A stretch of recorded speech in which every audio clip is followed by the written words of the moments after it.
जर 17x अधिक 15y बरोबर 11 आणि 15x अधिक 17y बरोबर 21 तर x वजा y ची किंमत काढा.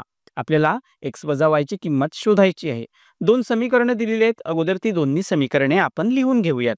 तर पहिलं समीकरण आहे 17x अधिक 15y बरोबर 11. या समीकरणाला आपण नंबर 1 देऊयात. दुसरं समीकरण आहे 15x अधिक 17y बरोबर 21. हे आहे समीकरण नंबर 2. आता आपण काय करूयात, x वजा y ची किंमत शोधण्यासाठी या दोन्ही समीकरणांची वजाबाकी करूयात. म्हणून इथे लिहून घ्यायचं आहे समीकरण 1 मधून समीकरण 2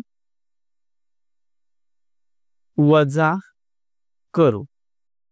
वजाबाकी करण्यासाठी दोन्ही समीकरणे एकाखाली एक लिहून घ्यावी लागतील.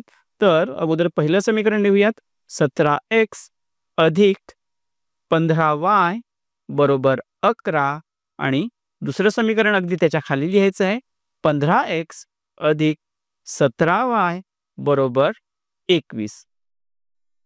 वजाबाकी करायची आहे म्हणून वजाबाकीचं चिन्ह.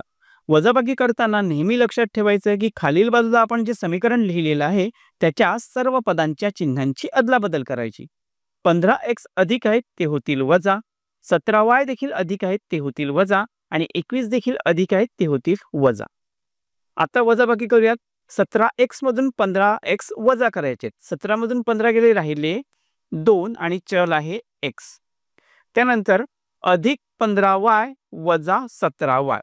आता इथे काय झालंय तर 15 मधून 17 वजा होणार नाहीत. मग आपण काय करूयात 17 मधून 15 वजा करायचे आणि मोठ्या संख्येचं चिन्ह द्यायचं. मोठी संख्या 17 आहे तिचं चिन्ह आहे वजा आणि 17 मधून 15 गेले राहिले 2 म्हणून 2 आणि चल आहे y.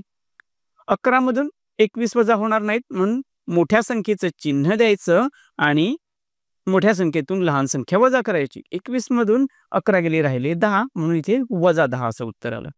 आता या तिन्ही पदांना 2 ने भाग जातोय म्हणून सर्व पदांना आपण 2 ने भाग देऊयात. मग इथे लिहायचं आहे